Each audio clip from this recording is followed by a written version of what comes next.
Hello, and welcome to another episode of the Audio Elgin podcast. This is Abigail Fritz, and today I'm speaking with Byron Mitchell about growing up in Elgin and his service on the school board. Could you start by telling me where you were born? I was born here in Elgin, Texas. Both of my parents were from Elgin as well. My mother died very young, around 5 or 6 years old, but my parents, grandparents all grew up here in Elgin. Was your extended family very involved in raising you? It was one of those communities, everybody was in close proximity. So as it happened, because my mother died when I was very young, my father, who was working in Austin at the time, and so it got difficult for him to try to go back and forth and see about us. Yeah. And so he asked his mom and his sister, would she see about us? I was actually raised by my grandmother and my aunt here in Elgin, but they were there. My great-grandfather lived over on the next street. My maternal grandmother was probably about 2 streets away. So everybody was in close proximity, which made it very, very nice. Do you have any siblings? I do. I have 2 brothers, Laudell, one brother named Jarvis, and a sister, Sherry. And I am the oldest of the crew. Yeah. So you had all the responsibility. Yeah, absolutely. So that was very interesting. Yeah. What did you guys do as kids? We just made up things as you went along. Bike riding was a big thing. My brother always loved to ride horses. I did it for a short stint, but I wasn't quite as good at it as he was. There was a place called the Vacant Lot, which literally was a vacant lot. And that's where people hung out. You'd go there, play kickball or a basketball game. Did you spend a lot of time outdoors then? Very much so. As a matter of fact, a friend and I were reminiscing about how during that time, just fruits and vegetables were abundant. So you didn't worry about a convenience store or pomegranate trees, pears, peaches. And we just walked all day and ate and came home before it got dark. That sounds like a pretty great life. It was. It really was. We didn't worry about kidnappings and muggings because everybody looked out for each other. Mm-hmm. And everybody knew you. So if your neighbor saw you down the street and if you were doing something wrong, by the time you got home, the word had already reached that so-and-so said, so everybody knew everybody, and so they made it very, very nice. You never met a stranger. So you were always at home, regardless of where you were. So I'm assuming you went to Elgin High School? I did. I did go to Elgin High School, graduated there in 1980. Yeah, and about that time, I think our graduating class, at that time, it was probably one of the largest classes, 100 or so. So what were you like as a teenager? What was I like as a teenager? I'd like to think, and I think I was. I was just fun-loving. I was always very devoted to my friends. I had some very, very close friends, and we all lived close to each other. And we just enjoyed each other. And enjoyed life. And it was simple life. We didn't have a lot of money, but we didn't know that. Because we just enjoyed each other, and we all hung out together. When we got to school, we were playing basketball or football. We knew each other, not only at school but at home, and so it just made for a really, really smooth transition. So to speak. Yeah. What did you do after high school? What did I do after high school? Well, my first job, I worked a summer job at the Austin Hilton. Some of my cousins worked there, so that was my summer job. I did that for the summer, and then I did some stints in college. I went to, at that time, it was Southwest Texas State University. I attended there, and then I went to Austin Community College for a bit. My goal was to be a teacher, but I didn't finish, got married, raising a family. And it was ironic because some of my neighbors who were teachers, and they told me when I started, well, I'm just going to sit out for a semester and just kind of, they're like, don't do it.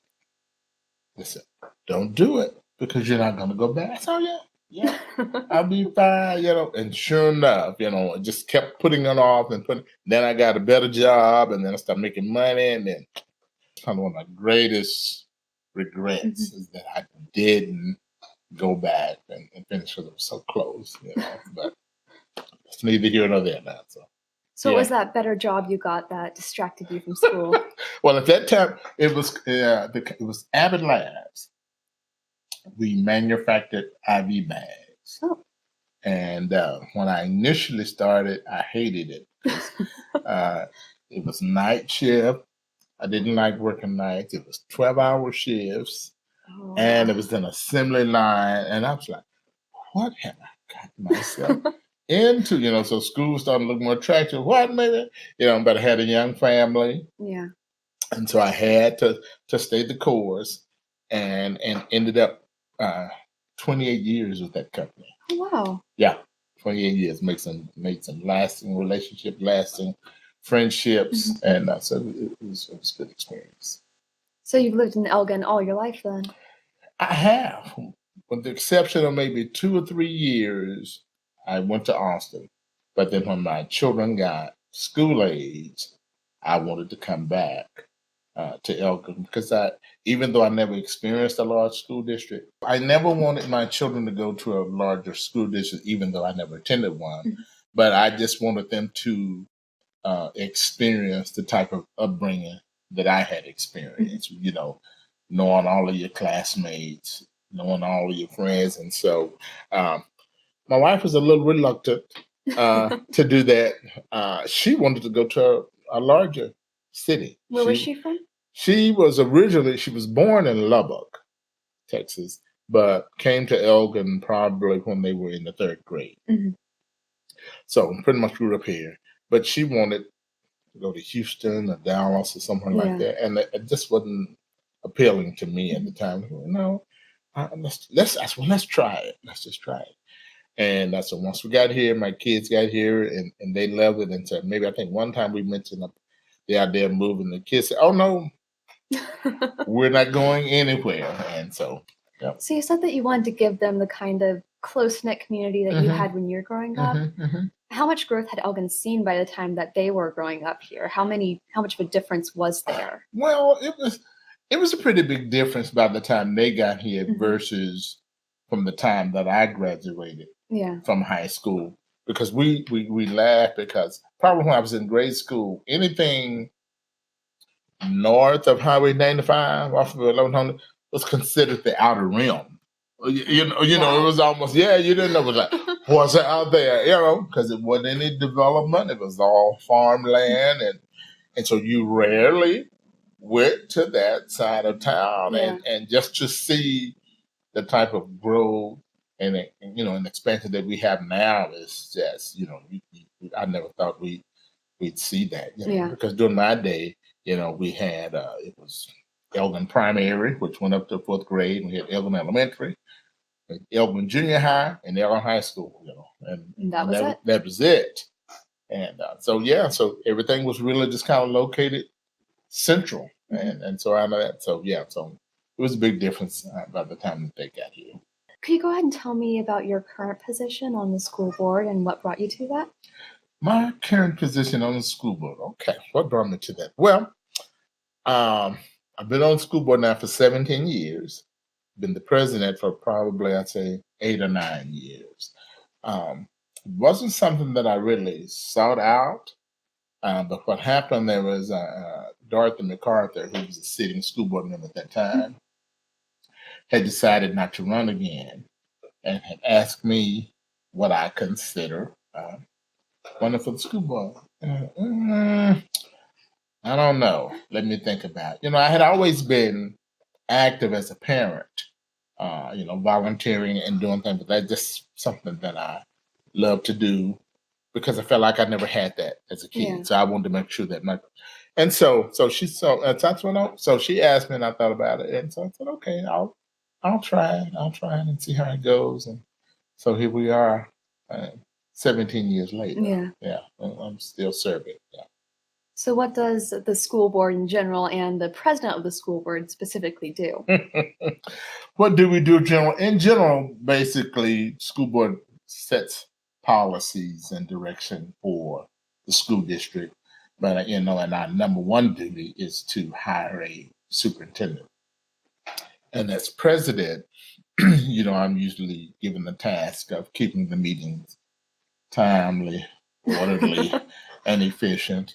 and I'm proud of that position because as president, that's voted on by the members of the school board. Mm-hmm. So I feel very privileged and blessed that they've given me that an opportunity to be able to serve in that capacity. Yeah. So, I mean, so and I see that from and the perspective that I look at that from now is because there were some things that prior to me being on the school board, I just kind of felt like, well, are our voices really being heard? Mm-hmm. Or do they really understand our concerns coming from, African American community? And so things were sort of different there back when I was growing up. We just sort of felt like we never had a voice in the Mm-hmm. process. You were just been told this is what's going on, and you went on and you accept it.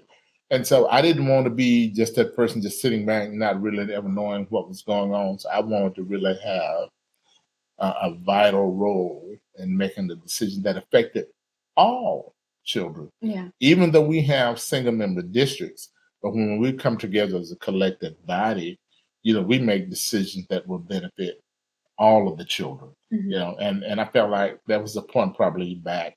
And I hear what that wasn't being done. But as you get different perspectives, younger people coming on Mm-hmm. to these different positions, they have a different perspective and a different mindset. And so one of the things that we've heard a lot of times as Elgin was beginning to grow is that you have to offer young people opportunities to be able, if you want them to come back, they need to have something to come back to. And first and foremost, before even coming back, they need to be prepared as they go out into the workforce. And there was a time that graduates from Elgin, and I'll say myself included, felt like we weren't prepared when we graduated from high school. When we got out to other colleges and they were presented with those things, and so it was like, you just felt like, oh my God, look, we're behind. And then as I became a member of the school board, we were still sort of hearing those stories of kids saying, we don't feel like we're quite prepared. And these were kids who were supposed to be in the top. Yeah. And so we were very intentional about making sure that our kids were prepared when they got out to post-secondary opportunities, because we didn't want that to continue to be the story that we heard all the time. Yeah. Because we know that our children were capable, but there just needed to be the right things in place for them. And I think we've done a pretty good job of reaching some of those milestones. And, starting with the superintendent that we have now, I think she's absolutely a rock star. And then we have people on the board who understand that concept. And so when we all have, individuals working together with the same mindset, with the same goal in mind, then you start to see progress. So do you have any specific examples that you could give of ways that you have tried to improve the school district's ability to prepare students for the real world? Oh, absolutely. We have numerous. Well, for instance, one of the most recent things we had, I think it's been in place now 2 or 3 years, the early college high school program. Where kids are are able to, when they graduate, not only receive their high school diploma, but to get an associate's degree from the community college. That's a huge jump start for them when they get out into post-secondary opportunities. And not only that, I think it was House Bill 5 several years ago, we now have students can choose different career paths, because we realize not everybody wants to go to college. There's some who have some vocational things that they'd like to do. There are some who maybe want to go to theater arts. So just giving kids, opportunities, because we realize that, you just can't put everybody in a bowl and everybody's going the same way, and so giving them that opportunity, we would have never thought about that years ago. And not just us, just public schools in general, but as you grow and learn and you see and you understand. So I think that's probably one of the greatest things that we've seen, is that being able to offer all those different opportunities to kids, regardless of their background and where they come from. You know, if you have the willpower to want to do it, Yeah. it's there for you to be able to do so. I'd like to start by thanking Byron for his fantastic interview. If you enjoyed this episode, be sure to like and subscribe or share it with someone else who might appreciate it. To learn more about Elgin's history, you could check out our Facebook page or visit us at the Elgin Depot Museum, which is located on Main Street and is open Wednesdays through Fridays from 10 to 2.